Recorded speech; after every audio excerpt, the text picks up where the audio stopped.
शान्ताकारं भुजगशयनं पद्मनाभं सुरेश्वरं विश्वाधारं गगनसदृशं मेघवर्णं शुभांगनम। जय श्री हरि विष्णु। आप सभी को साल की प्रथम एकादशी की शुभकामनाएं। आज वीडियो में एकादशी व्रत कथा का सुंदर श्रवण करेंगे। देर न करते हुए आरंभ करते हैं। आप सभी भी मेरे साथ बोलिए, श्री कृष्ण गोविंद हरे मुरारी, हे नाथ नारायण वासुदेव, श्रीमन्नारायण नारायण नारायण, श्रीमन्नारायण नारायण नारायण। महाराज युधिष्ठिर ने पूछा, हे जनार्दन, पौष कृष्ण एकादशी का क्या नाम है?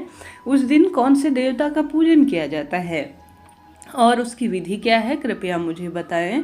तब भक्त वत्सल भगवान श्री कृष्ण कहने लगे, धर्मराज, मैं तुम्हें स्नेह के कारण तुमसे कहता हूँ कि एकादशी व्रत के अतिरिक्त मैं अधिक से अधिक दक्षिणा पाने वाले यज्ञ से भी प्रसन्न नहीं होता हूँ। अतः इसे अत्यंत भक्ति और श्रद्धा से युक्त होकर सुने। तब भक्तजनों, हे राजन, एकादशी द्वादशी युक्त पौष कृष्ण एकादशी महत्म मैं तुमसे कहने जा रहा हूँ। ध्यान से सुनो। आप सभी पूर्ण रूप से एकाग्रचित्त होकर कथा सुने। इस एकादशी का नाम सफला एकादशी है। भगवान श्री कृष्ण कहते हैं, इस एकादशी के देवता श्री नारायण हैं। विधि पूर्वक इस व्रत को करना चाहिए।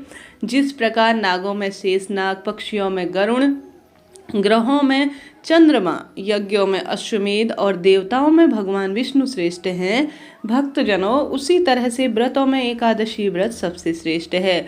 जो मनुष्य सदैव एकादशी व्रत करते हैं वह मुझे परम प्रिय है।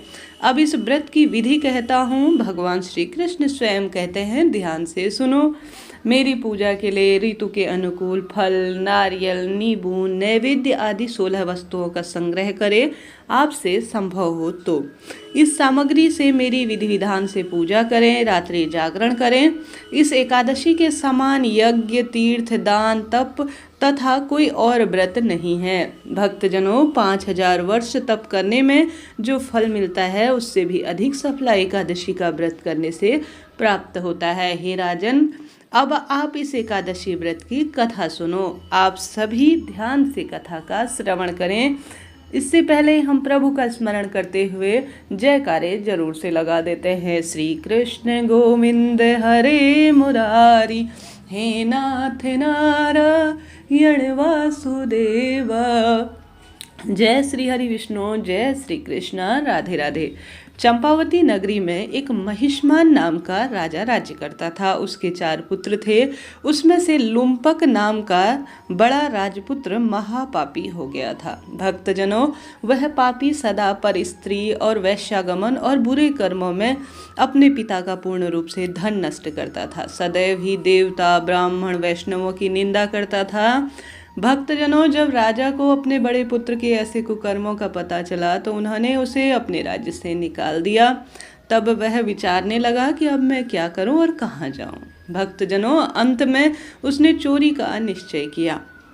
दिन में मैं वन में रहता, रात्रि को अपने पिता की नगरी में चोरी करता तथा राज्य के सभी व्यक्तियों को बहुत अधिक परेशान करता, कुकर्म करता, मारकर उन्हें बहुत भयभीत करता। कुछ समय पश्चात सारी नगरी भयभीत हो गई। वह वन में रहकर पशु आदि को मारकर खाने लगा।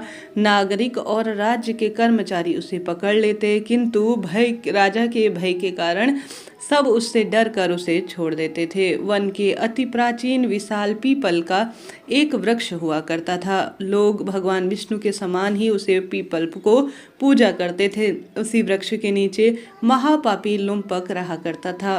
भक्तजनों, इस वन में लोग जो है देवी देवताओं की क्रीड़ा स्थली को इस वन को मानते थे। इतना सुंदर यह वन था। कुछ समय के पश्चात पौष कृष्ण की 10वीं के दिन वह वस्त्रहीन होने के कारण शीत के चलते सारी रात सो नहीं पाया। उसके हाथ पैर भी पूर्ण रूप से अकड़ गए थे। सूर्य उदय होते होते वह मूर्छित हो गया। दूसरे दिन एकादशी को मध्याह्न के समय सूर्य की गर्मी पाकर उसकी मूर्छा दूर हुई। गिरता पड़ता वह भोजन की तलाश में निकला। पशुओं को मारने में वह समर्थ नहीं था, अतः पेड़ के नीचे गिरे हुए ही फल उठाकर उसने पीपल वृक्ष के नीचे ही इस जो फल का आहार था वह ग्रहण किया। उस समय तक सूर्य अस्त हो चुके थे। वृक्ष के नीचे फल रखकर खाने से उसकी भूख शांत नहीं हुई। तब वह कहने लगा, हे भगवान, यह फल आपके लिए ही अर्पण है, अब आप ही इससे तृप्त हो जाएं, मेरा पेट तो भरा नहीं। उस रात्रि उसका भूख से उसका पेट भी नहीं भरा। दुख के कारण रात्रि को नींद भी नहीं आती और इस तरह से उसका भूलवश गलती से उपवास भी हो जाता है, क्योंकि उस दिन एकादशी का दिन था, और जागरण भी हो जाता है। इससे भगवान देखते हैं कि उसके द्वारा पाप कर्म हुए थे वह समाप्त हो रहे हैं। वह भगवान का नाम का जागरण भी कर चुका है, व्रत भी कर चुका है एक तरह से, और जो फल उसकी पूर्ति नहीं कर पा रहे थे, भगवान का स्मरण करते हुए पीपल वृक्ष की जड़ में भी उसने रख दिए हैं। अब उसने सारे पाप देखा कि भगवान जी ने उसके कहीं ना कहीं नष्ट हो रहे हैं। दूसरे दिन प्रातः एक अति सुंदर घोड़ा अनेक सुंदर वस्तुओं से सजा हुआ उसके सामने खड़ा हो गया। उसी समय आकाशवाणी हुई कि हे राजपुत्र, श्री नारायण की कृपा से तेरे पाप नष्ट हो गए, अब तू अपने पिता के पास जाकर राज्य कर। ऐसी वाणी सुनकर वह अत्यंत प्रसन्न हुआ। दिव्य वस्त्र धारण करके भगवान की जय जयकार लगाते हुए अपने पिता के पास गया। उसके पिता भी उससे प्रसन्न हुए और उसके सुधरे हुए व्यवहार को देखकर उसे राज्य का सारा कार्यभार सौंपकर वन की ओर राजा चल गए। अब लुम्पक शास्त्र अनुसार राज्य करने लगा। उसकी स्त्री आदि सारा कुटुंब भगवान नारायण का परम भक्त हो गए थे।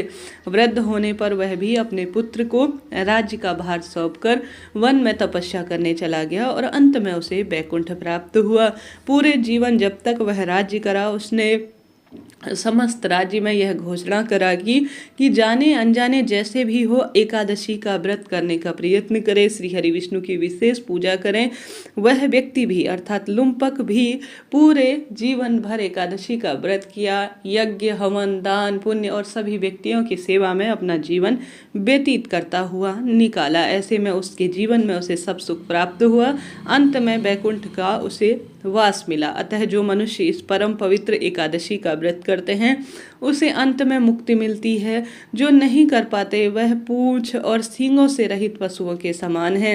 इस सफला एकादशी के महत्व को पढ़ने से अथवा श्रवण करने से मनुष्य को अश्वमेध यज्ञ का फल प्राप्त होता है। इस तरह से यह एकादशी व्रत की कथा थी। हे प्रभु, जाने अनजाने में जैसे उस महापापी लुम्पक राजा को आपने एकादशी का संपूर्ण फल दिया, जो भक्त इस कथा को श्रवण कर रहे हैं आप सभी भी खुशियों से उनकी झोली भरना, उनके जीवन में खूब सारा धन संपदा रोग कर्ज मुक्ति से उन्हें मुक्त करना और खुशियों के भंडार भरना।